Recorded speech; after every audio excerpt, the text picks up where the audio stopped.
Hello and welcome back. Today I have a new lab power supply and it is sent to me by iTECH in exchange for a review. It is a programmable, low noise, high precision, auto ranging power supply. The power supply is available in one channel and even in three channels. This is the single channel, and the single channel is available in 100 watts, 200 watts, I think 360 and 600. This one is the IT6922A. It has a maximum voltage of 60 volts, 5 amps and 100 watts. 100 watts doesn't seem that much, but because they have the auto ranging, they can use it very efficiently. It was shipped in this huge box. It says high quality instrument, and just for size, look at this. So it is perfectly protected. And that is not all, because inside this box is another box. This is the box that was inside. Inside the box, big paddings like a proper brand would do. And of course a little manual. You scan the QR. It's there. USB cable, power cable. A few bullet points before we dive in. I have the flyer here. It says high accuracy, high resolutions. So I expect a lot of digits. So let's see. Low ripple, low noise. That's nice. So we expect maybe linear, intelligent fan control. Not too much noise, great. And they have a lot of SIPI instructions, they say.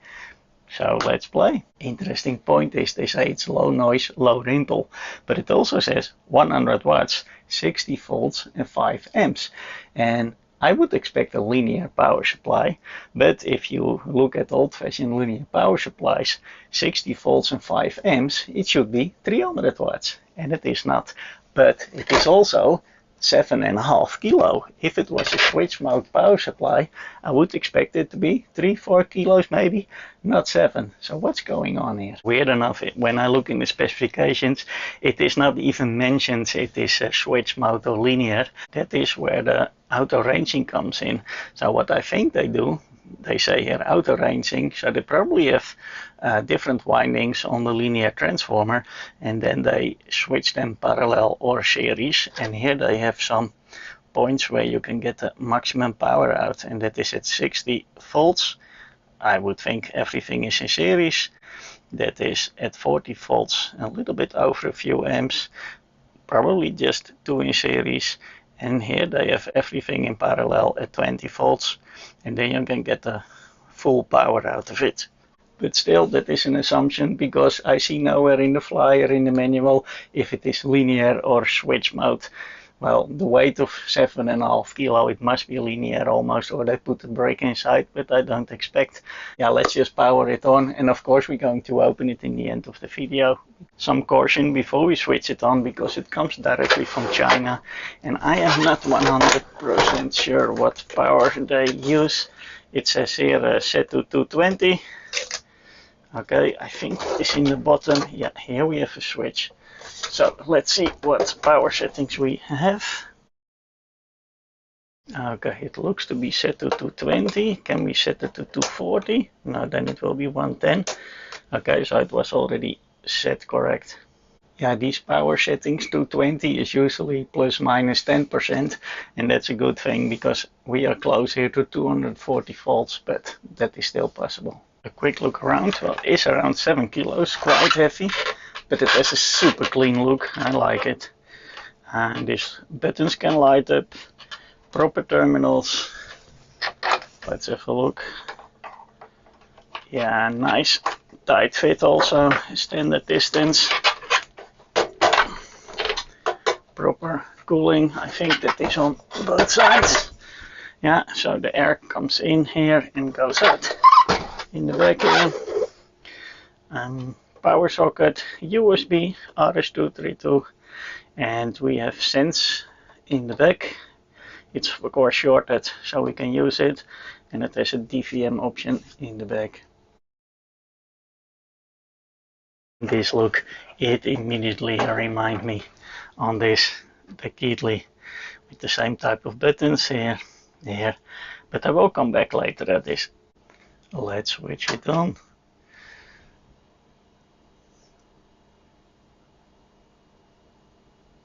Wow, lots of digits. I see here 5.5 amps, but look at this.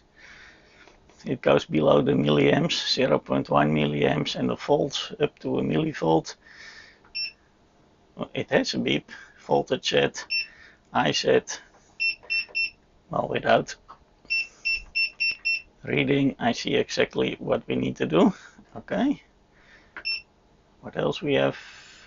And of course we have the output on and off. And interesting thing is there is also here a meter button, which with the shift function is also DVM. So in the back you can have also an input, then it becomes a DVM. But this meter button is quite interesting because this is the voltage setting that you set, but it is not the actual readout. With this button you can actually see the readout. It is now 0 because the output is off, but if I switch the output on, you get the actual readout of the output. So I want to do some testing with the voltage and the current, how this curve is and where the maximum power is. And if it indeed adds to 100 watts or a little bit more, but I like to see how that curve goes. Also, I'm looking now at the specifications, and the load regulation is like 0.01%, but then plus or minus 3 millivolt. But if I look at programming accuracy and readback accuracy, that is about 0.03%, but with 5 millivolts plus minus. So not sure how to read this, but probably the programming accuracy and the normal accuracy is probably the same. So we can expect like 5 millivolts difference here. But when we start adding load, we can probably add plus or minus this 3 millivolts, but I'm not sure, but I will just fill in when we do the load test and I show you later the results. I wanted to start at 1 volt and then I slowly want to go up. The current here is already at maximum. You can do it with the dial or with the arrows. We can see here a cursor, then we go again up and down. But I will leave that as this. I will go to the voltage. Again, we can do it with the arrows or with the cursor or the dial. So let's switch the output on. There it is. And we should be within this 5 millivolt. We absolutely are. So we go to 2 volts. And we see it sort of seems that the last bit of millivolts, it takes a while, so I think it's trying not to overshoot and then adjust the last bits. So I'm switching it off, that's the cap, switching it back on. We are immediately within this 5, this was in 2 millivolts, and then you see the last bit, just adjust later. Okay, 3 volts. Same here, it is within 1 millivolt, but it is slowly adjusting the last bit. Look at that, it is almost there. Wow. This is not within 5 millivolts, this is even spot on. And we are still on 5.5, so I will keep track of that too.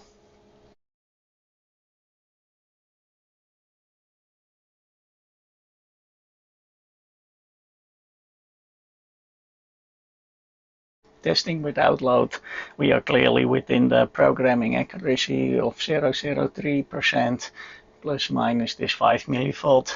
It's good, but when I try to make the current curve, I actually notice it's 120 watts, so that's pretty nice. What I thought I noticed when you switch the output on, I've set it now to 10 volts, that it goes to 10 volts, and then the last bit comes later. Well, this multimeter is great to see that in a graph form. We see it going here. If I switch it off, we see it going down. Also, this is the capacitor, of course, but now we go up. So let's see that bigger. And maybe we can zoom in. Let me set this up.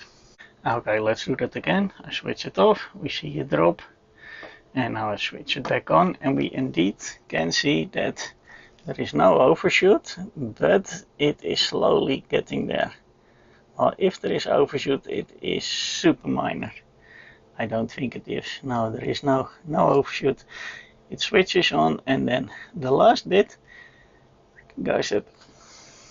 And the 10 volt is spot on according to my Keathley. Look at this, pretty nice. Let's do a little load test. Let's see how is the load regulation. It's set to 5.5 volts. That's of course a maximum. It's set to constant voltage for 1 volt. We have here the current and we have here the voltage. So if I take the load out and I switch the output on, it says here that is about 1 volt. Well, very close to 1 volt. Precisely, exactly. And we can also look at the internal meter, because this one measures on the outside. We're not using the sense wire, so there could be a little difference. But if I measure the internal voltage meter here, we can also see what the sense wires would think that the voltage is. So we don't need to get all these extra wires, and we switch it back now to the setting. So switch it off. We put the load. It will be a few milliamps in now at 1 volt. So it is still close to 1 volt. Here we see we have almost 100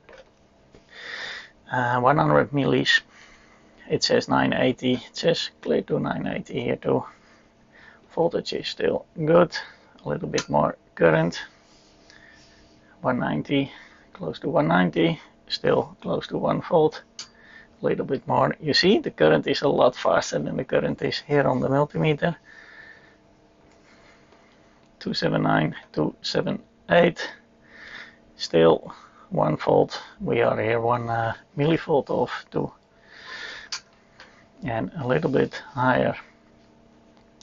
351, close to 351, and we're still good here. Let's do this with a higher voltage. Let's say 10 volts.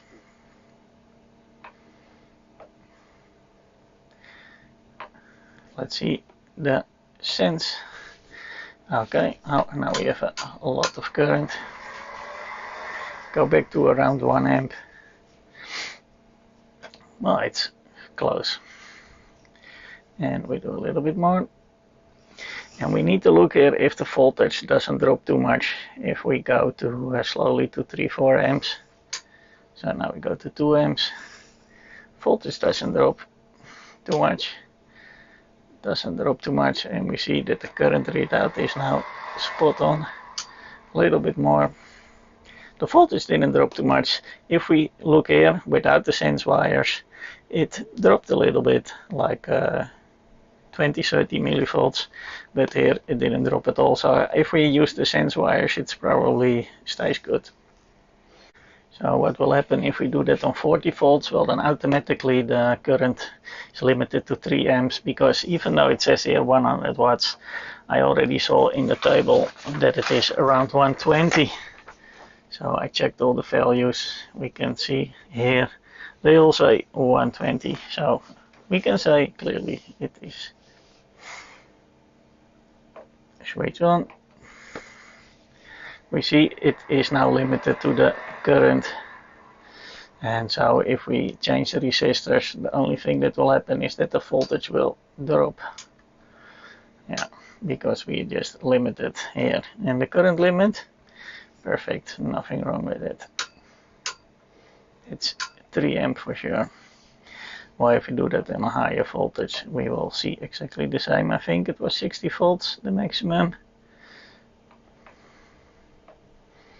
Then we are limited to, again, it's 120. Measure the outputs on the sense. On.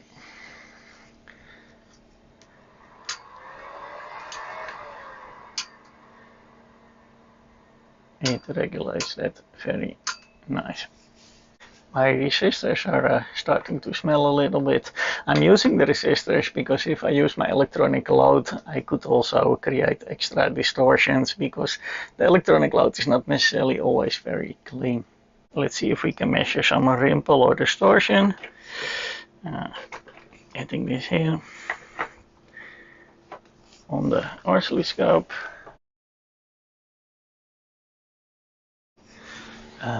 We want to be AC coupled.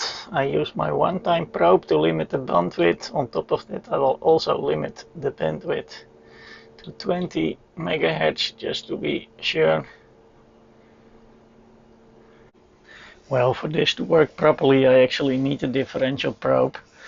When I look here, I have now about 2 millivolt already in distortion. If it is connected or not, it is. So for this purpose, you actually need a differential probe. But let's try it anyway. So, yeah, 2 millivolt per division. So, and now I switch it on. And it seems that we have 1.5 division, so let's say it was added 1 millivolt to this. So this is without load. You see here 2 millivolt per division. Well, this is about 1. Now we put a load, 2 amp at 20 volt, and now it's about 1.5. So it adds 1 millivolt of noise, but as I said, I need a differential probe because we are measuring now just a lot of noise. This is not proper measurement. Then it is time to have a look inside and also play a little bit with the software. Yeah, when we look at the bottom, it also seems a little bit like the Keithley, because here I have one, also with the frame in the middle, 2 screws here in the back, and we find exactly the same here.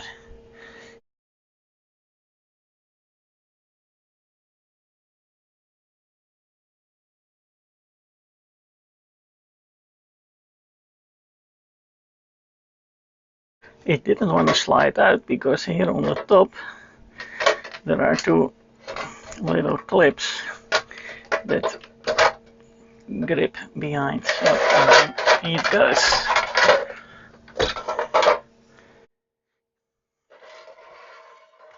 Ooh, wow. So that looks properly built. All the wires are twisted just to cancel out the distortions. Big transformer, so clearly it's linear, and well, it has a lot of windings, and they combine these to have all these voltages. Yeah, everything is twisted here also. A lot of windings, so a lot of outputs. Even the cable for the display and the buttons are twisted. And we have some big toroids here from, what is it, ferrite. And here we have the current shunt. Look at that, nicely in the cooling. And here some more resistors regulation. Here is the communication board. We have the serial, the USB, and this is for the GPIB. The option I don't have, so it's empty. So apparently they replaced the whole board if you have that option.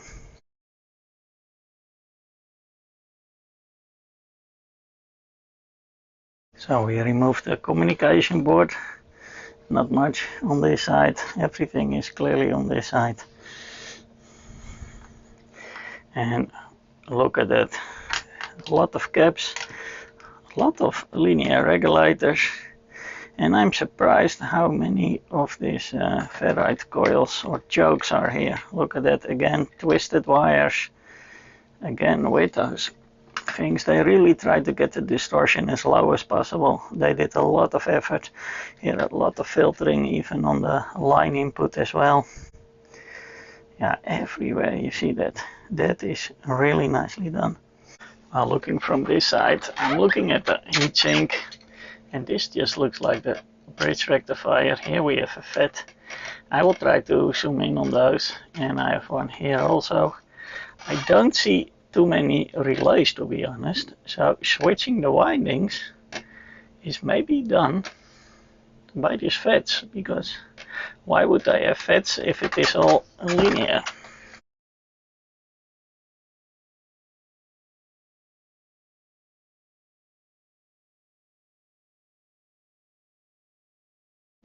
And I'm starting to wonder what the difference would be between this 120 watt, the 150 and the 200, because they are all 7 kilos. So the transformer is not bigger, I think.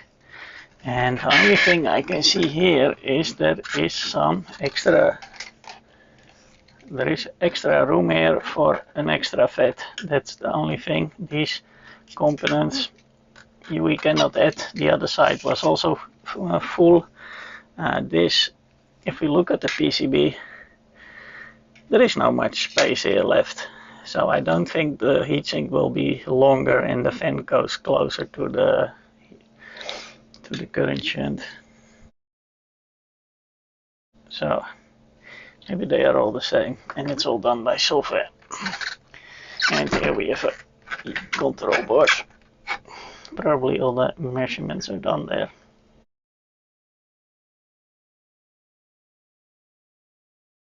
So the inside looks pretty decent. It's kind of full, but it is still very well organized. I like what I saw. And also how the cooling goes. All the components are kind of in the flow where the air goes. So that was smartly designed. Let's have a look at the software. I have the USB cable connected. Let's see if we can do some installation. I quickly created an account and was able to download the software.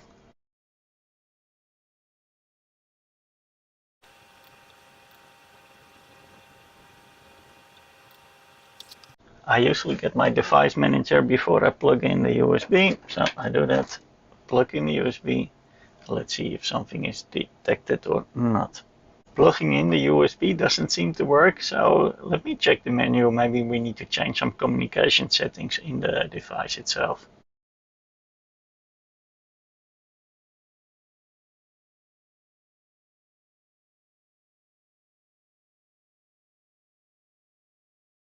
So let's try that again. Yeah, I hear the sound. I didn't see which port was added. Also my port notifier didn't say, but maybe it's just an internal name somewhere. Here it says USB test and measurement device. Okay, so it doesn't become a port. Oh, it works with IVI, with Visa. Okay, can we somehow connect it? Yeah, it found it already. Let's try again after a reboot. Yes, here we see the device. Click. I think if we set it online, it is probably the connection. Yes. 1 volt, 1 amp. Output 1.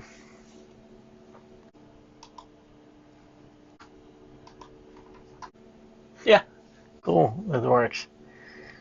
Yeah, I connected a little load just to see what happens if we adjust here. Yeah, voltage goes up, current goes up.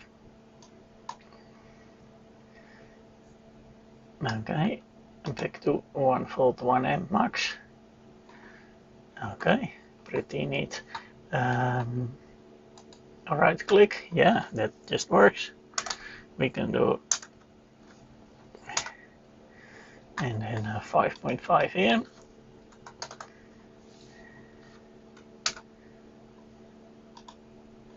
Okay, now we get a lot of extra zeros, but if we do that, yeah, there it goes.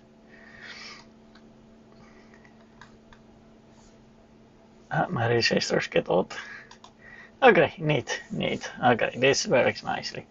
The program, here we can probably do the list.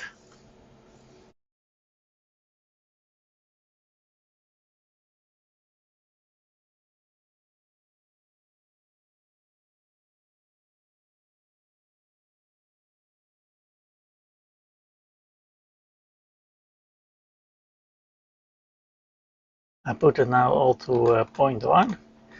Let's see if that does that. Yeah, look at that. It goes super quick. And it's just a scroll that is not completely updating fast enough.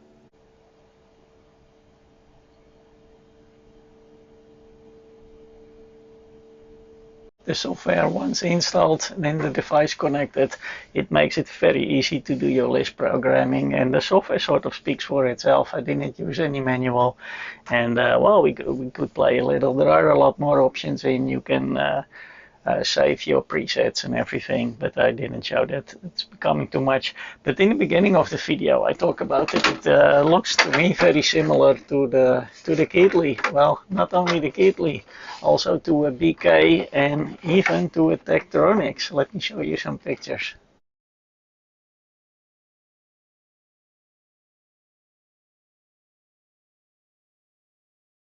The devices look a lot alike, and looking at the build quality, maybe indeed Keithley thought, oh yeah, let's put our name on it, and then of course Teardown does the same because they kind of are the same company. And I think I read somewhere about the relationship between BK and iTECH, so it would all make sense. But if not, then it is a real coincidence that they look so much alike. The iTECH company, by the way, makes a lot of other stuff. Let me show you quickly. If you are not familiar with the brand iTECH, they make lots of things. Here, source measure units, DC power supply, AC supplies, DC loads, also AC loads. Interesting. Power meters, battery testing. They make lots of things. And here, for instance, is this source measure unit. Looks pretty cool. Kind of a Keithley look, I must say, like my DMM 6500. They have here power supplies, the one we have here, but then the 3-channel we have here AC supplies. Look at that, pretty cool advanced stuff. So that's it. Thank you for watching. I hope to see you next time.